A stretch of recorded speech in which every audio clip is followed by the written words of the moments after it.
Olá pessoal, tudo bem? Vamos então dar continuidade aos nossos estudos e hoje, em mais uma das nossas aulas assíncronas, nós iremos trabalhar o processo de industrialização do Japão. Vamos lá então? Bom, Japão, desenvolvimento econômico e industrialização. Bom, antes da gente tratar da industrialização do Japão, é interessante que a gente trabalhe o processo histórico, as etapas históricas segundo as quais isso aconteceu no país. Então a gente começa falando sobre a restauração Meiji. Daqui a pouco a gente vai trabalhar com mais calma o que foi esse período, tá bem? Depois da restauração Meiji, a gente vai trabalhar a expansão territorial japonesa, por que essa expansão territorial aconteceu. Depois a Segunda Guerra Mundial e os reflexos que ela teve sobre a economia do Japão e o pós-guerra, ok? No caso aí o período da Guerra Fria e o desenvolvimento econômico japonês, tá bem? Vamos lá então. Antes da restauração Meiji, como que o território japonês e a economia do Japão eram caracterizadas? Pessoal, antes da restauração Meiji, o território japonês ele era fragmentado em diversos feudos, vamos colocar assim, em um modelo de organização política e econômica conhecida como shogunato. Beleza? Então cada um dos territórios japoneses estava sendo administrado por aquilo que a gente pode comparar ao senhor feudal europeu, ao shogun, tá certo? E lá no século XVII houve a unificação de todos esses shogunatos sob a bandeira de um deles, tá bem? O Tokugawa, período na história conhecido como Shogunato Tokugawa. Detalhe, o Japão sempre teve imperador, só que o imperador não possuía, durante este período do Shogunato Tokugawa, poderes políticos. O imperador era visto como uma divindade, tanto que existe até hoje uma religião que cultua o imperador do Japão como um deus, o chamado Shintoísmo. Tá? Essa é uma religião em decadência desde a Segunda Guerra Mundial, quando, nos termos da rendição do Japão, o imperador foi obrigado a renunciar o seu caráter divino. Beleza? Bom, o que acontece? Durante o Shogunato Tokugawa, então, havia essa fragmentação, havia essa unificação dos feudos japoneses, né, dos senhores feudais, os shoguns, sob a bandeira de Tokugawa. Existia o imperador, porém ele não tinha poderes políticos. O Japão, durante esse período, ele estava economicamente isolado do restante do planeta, tá? Só havia uma abertura para missões religiosas conduzidas aí por portugueses, principalmente, tá? Ninguém, que nem eu coloquei para vocês, ninguém entrava nem saía do Japão, tá certo? Bom, vamos lá então, seguindo. Lá na segunda metade do século XIX, acontece o período que nós chamamos de restauração Meiji. Por que restauração Meiji? Porque o imperador do Japão ele vai restaurar os seus poderes políticos. Ele vai restaurar os seus poderes políticos derrotando esses shoguns. Este processo vai ser um processo bastante violento, diversos conflitos e batalhas vão acontecer dentro do Japão, e aí, finalmente, esses shoguns são derrotados e o imperador consegue restaurar em suas mãos os poderes políticos. Vai aqui uma indicação de filme, para quem não assistiu ainda aquele filme O Último Samurai, indico que assistam porque ele trata desse período, dessas batalhas que aconteceram durante a restauração Meiji. Essas batalhas marcaram o fim da era dos samurais e o início do desenvolvimento tecnológico do Japão. Perdão. Bom, voltando então. Como eu já adiantei para vocês, uma das características da restauração Meiji, depois que o imperador derrota esses nobres, os shoguns, é o desenvolvimento tecnológico. Vale aqui lembrar o seguinte, por que de repente o imperador restaurou os poderes em suas mãos e começa o desenvolvimento tecnológico do Japão? Por que ele não fez isso antes? Pessoal, na altura que a gente está trabalhando, século XIX, os Estados Unidos já haviam passado pelo seu processo de independência, a Guerra de Secessão já havia terminado e agora os Estados Unidos buscavam a posição de potência econômica, pelo menos no continente americano, e começaram a se expandir na direção do Pacífico, já que África e Ásia estavam sendo aí disputadas e controladas pelos países europeus, pelas nações imperialistas europeias.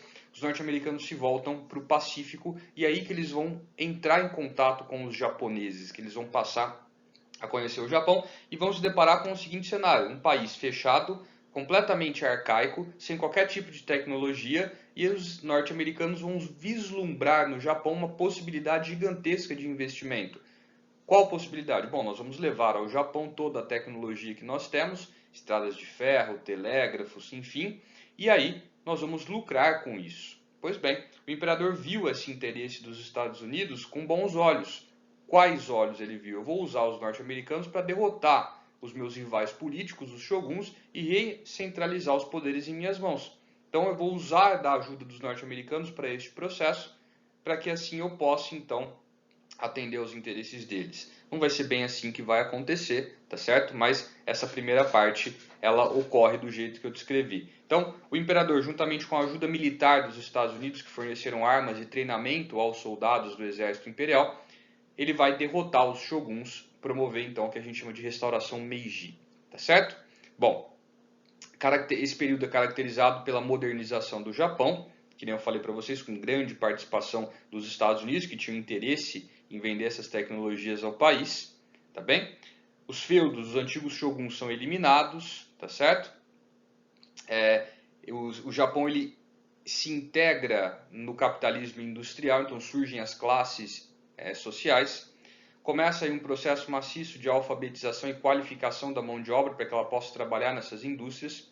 E aí a capital muda de Kyoto, tá bem? Para Tóquio, tá certo? Bom, e aí pessoal, que nem eu falei para vocês, o Japão começa a se inserir dentro do modelo capitalista. Então correios são criados, telégrafos são instalados, estradas de ferro são construídas no país, começam a navegar pelas águas japonesas os navios a vapor e surgem aí os zaibatsus. Eu vou explicar na sequência para vocês o que são esses zaibatsus. E todo este processo que eu descrevi para vocês, ele contou com uma grande participação do Estado japonês. Ou seja, o imperador ele vai cuidar de perto deste processo de modernização e industrialização do país. Tá certo? Vamos seguir. O que são os zaibatsus, pessoal? Os zaibatsus são clãs familiares, famílias nobres dentro do Japão. Ah, mas você não falou que esses nobres foram derrotados? Sim. Esses nobres que detinham poderes regionais que eram contrários à centralização do poder nas mãos do imperador, contrários ao desenvolvimento da indústria, por quê? Porque ela substituiria a economia agrária, que era a fonte do seu poder. Esses caras foram derrotados. Outros nobres, no entanto, eles se aliam ao imperador e ajudam o imperador a retomar o controle político. Esses nobres vão ser favorecidos em um segundo momento. Como? O imperador, por meio do Estado, vai facilitar, favorecer o desenvolvimento industrial do país por meio dessas famílias. O que tinha a ver essas famílias? Elas tinham capital, tinham recurso, ok? Eram famílias nobres, de posses. Então o imperador vai auxiliar para que essas posses, esses recursos sejam canalizados no desenvolvimento de indústrias. Então os zaibatsus são clãs familiares cujo capital foi empregado no desenvolvimento industrial. E a gente pode citar, por exemplo, aqui a Mitsubishi. A Mitsubishi é o sobrenome de uma dessas famílias. Além delas, nós temos a Mitsui, a Yasuda, todas essas empresas que foram formadas a partir dessa aliança entre Estado e clãs familiares, formando o que a gente chama aí desses zaibatsus. Beleza? Seguindo então, galera. Bom, o que permitiu que ocorresse a industrialização do Japão? O que o Japão tinha dentro do seu território que permitiu que a industrialização acontecesse e o que o Japão não tinha, então teve que buscar? Então vamos lá. O Japão construiu infraestrutura, ferrovias, telégrafos, portos, ok? Ele qualificou a sua mão de obra por meio da construção de escolas e universidades. Ele instituiu o trabalho assalariado. Ele permitiu que fosse formada no país uma elite, uma burguesia industrial, que foram os zaibatsus que eu falei para vocês, tá bem? Apesar de ser uma monarquia cujos poderes estavam centralizados nas mãos do imperador, este governo não era um governo autoritário, ok? Ele permitia uma maior liberdade econômica para essa burguesia, coisas que a gente não via em outros países, principalmente na Europa, tá bem? Bom, a intervenção do Estado na economia ela vinha apenas a partir de investimentos. Tá? Então o governo, o Estado investia recursos públicos na economia, o que permitiu que a economia do Japão crescesse. Tá bem? O mercado consumidor do Japão era um mercado que a gente considera moderado. A população do Japão, nessa época que nós estamos trabalhando, no século XIX, era de 35 milhões de pessoas. Ok? Porém, o Japão tinha um grande problema para a sua industrialização. Qual que era esse grande problema? O Japão é um país pequeno, além de espaço, falta matéria-prima. E a matéria-prima aí é a grande necessidade da indústria, ok? Como que o Japão vai resolver este problema, essa falta de matéria-prima, assim como os países europeus resolveram? De que forma? Através da expansão, conquistando e assumindo o controle de novos territórios, territórios esses abundantes nos recursos que eles não tinham e que a indústria deles precisava. Tá bem? Vamos seguir. Bom, então entramos aqui na fase da expansão territorial. Conforme eu comentei com vocês, essa expansão foi motivada pela necessidade e carência de matérias-primas no território japonês. O alvo vão ser os países em volta do Japão, Rússia, China e a Península Coreana, e a partir disso iniciam-se então alguns conflitos, como a Guerra Sino-Japonesa, que foi o conflito entre China e Japão, por meio do qual o Japão anexou a ilha de Taiwan, beleza? Onde hoje é Taiwan, né? Antiga ilha de Formosa. A Guerra Russo-Japonesa, guerra essa onde o Japão vai anexar diversas ilhas, também que pertenciam aos russos, e a Península Coreana. Só para a gente destacar, a guerra russo-japonesa vai ser um dos conflitos que vão desembocar ou fazer com que a Rússia passe pela Revolução de 1917, e a derrota da Rússia nesta guerra vai ser a responsável direta pela pequena revolução ou revolução de 1905 que acontece no país, tá? Só para a gente cruzar aqui as informações para vocês entenderem que os fatos não são isolados, eles têm repercussão dos dois lados, tá certo? Bom, começa a Primeira Guerra Mundial, o Japão conquista privilégios comerciais na China e na Mongólia, ok? Territórios ali ao lado do território japonês. Bom, então aqui nós temos os territórios que passam a ser controlados pelo Japão, que são os territórios que estão pintados em vermelho para vocês. Então, se vocês observarem aqui, nós temos, né, Taiwan, ou a Ilha de Formosa, que foi anexada depois da guerra contra a China, a Guerra Sino-Japonesa. Temos aqui as ilhas ao norte do território japonês, também, que foram anexadas pelo Japão depois que eles derrotaram os russos na Guerra Russo-Japonesa. E temos essa área em verde destacada aqui, que são a área onde o Japão possuía privilégios comerciais, tá bem, com a região que é a região da Manchúria, região onde o Japão possuía privilégios comerciais. Aqui também a Península da Coreia, que o Japão anexa depois da vitória na guerra contra os russos, a Guerra Russo-Japonesa. Beleza? Vamos seguindo então. Começa a Segunda Guerra Mundial. Como vocês bem sabem, o Japão era um dos aliados do eixo, ou seja, a Alemanha nazista e a Itália fascista, tá certo? E aí, o que acontece?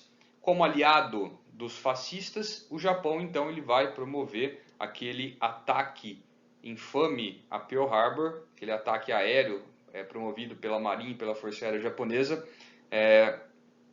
momentos depois de terem declarado guerra aos Estados Unidos. Tipo assim, eles declararam guerra e logo na sequência atacaram a base naval de Pearl Harbor, pegaram os norte-americanos completamente desprevenidos, causaram prejuízos severos à marinha norte-americana, e isso fez com que os Estados Unidos entrassem de maneira direta no conflito. Ou seja, os Estados Unidos declararam guerra ao eixo e passaram então a uma campanha, uma investida militar contra o Japão, que é a batalha ou as batalhas do Pacífico, e na Europa, começando aí com o desembarque, né, no dia D e seguindo até a capitulação de Berlim. Bom, Alemanha e Itália se rendem, se entregam, desistem do conflito, já estavam completamente destruídas. O Japão insiste em continuar lutando contra os norte-americanos e vai até as últimas consequências, que foi o lançamento das bombas atômicas, primeiro em Hiroshima e 3 dias depois em Nagasaki, o que levou à rendição dos japoneses para os norte-americanos. Tá certo? E aí, pessoal, quando o Japão se entrega, ele se rende no final da Segunda Guerra Mundial, ele perde tudo aquilo que ele havia conquistado durante a restauração Meiji em termos de territórios. Tá certo? Vamos seguir. Bom, o que acontece com o Japão no pós-guerra? O Japão é ocupado pelos Estados Unidos, a ocupação dura até 1951. Os Estados Unidos, apesar de terem sido inimigos dos japoneses, eles financiam a reconstrução do país e proíbem o Japão de terem um exército, pelo menos do tamanho que eles tinham antes. O exército japonês ele existe apenas para a manutenção da ordem e a proteção das fronteiras japonesas, nada mais do que isso. Tá bem? Por que os Estados Unidos vão ajudar os japoneses? Porque logo depois da Segunda Guerra Mundial inicia-se a Guerra Fria, galera. E a principal área de influência da União Soviética era o continente asiático. Além da União Soviética, nós temos depois o aparecimento da China comunista, ou seja, duas grandes nações comunistas exercendo a sua influência na Ásia. O Japão, se ele fosse largado, né, pelos Estados Unidos, destruído, ele iria logo ser anexado pelo bloco socialista. Então os Estados Unidos eles mantêm-se próximos dos japoneses, financiam a reconstrução da economia japonesa dentro dos moldes capitalistas, para que o Japão se transforme na grande referência capitalista da Ásia, para que ele rivalize com as economias socialistas da União Soviética e da China. E aí os Estados Unidos vão fazer uma série de exigências para isso. Por exemplo, a lei antimonopólio, tá? O fim dos zaibatsus, a abertura da economia chinesa para o capital estrangeiro. Ah, mas os Estados Unidos já não tinham investimentos no Japão? Aí é que tá, galera. Depois que o imperador reassume o poder, ao invés de atender os interesses dos Estados Unidos, lá na restauração Meiji, ele vai incentivar a formação das próprias indústrias japonesas, dos zaibatsus. Então, os norte-americanos eles vão logo de cara enfrentar a concorrência das indústrias japonesas que tinham a proteção do Estado japonês. Isso vai deixar os norte-americanos pé da vida. Na sequência, o Japão começa a se expandir pela mesma região que os Estados Unidos já estavam se expandindo, que era o Pacífico. É esse conflito de interesses que colocou Japão e Estados Unidos um contra o outro na Segunda Guerra Mundial, ou, na verdade, que levou, né, a essa rivalidade em lados opostos, né, na Segunda Guerra Mundial. Tá? Não é que de repente os Estados Unidos se aliam, né, a França e a Inglaterra, e de repente o Japão se alia à Alemanha e à Itália. Não, essas alianças em lados opostos elas vieram sendo construídas desde o século XIX a partir desses conflitos de interesses econômicos. Pois bem, os Estados Unidos vence e anula aquilo que dificultava a sua influência econômica sobre o Japão, que eram os zaibatsus. Tá certo?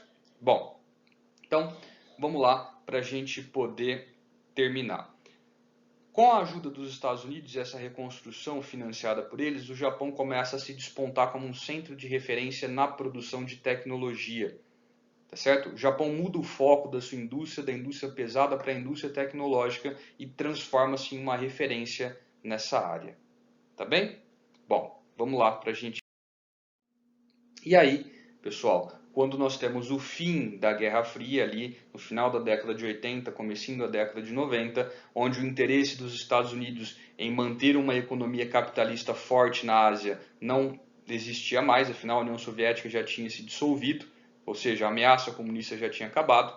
Então os Estados Unidos param de investir no Japão, o Japão deixa de se tornar interessante e aí começa um período de estagnação econômica, ou seja, aquele milagre japonês, aquele crescimento da economia japonesa observados até então, eles de repente começam a reduzir a velocidade até que finalmente eles param, tá certo?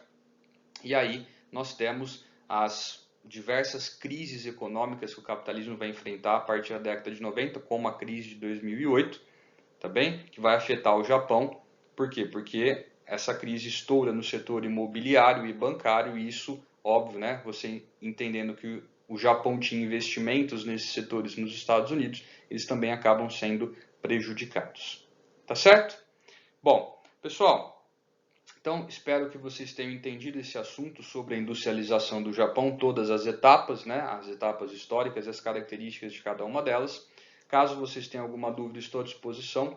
Muito obrigado pela atenção de vocês, um grande abraço e até a nossa próxima aula. Falou, pessoal. Tchau, tchau.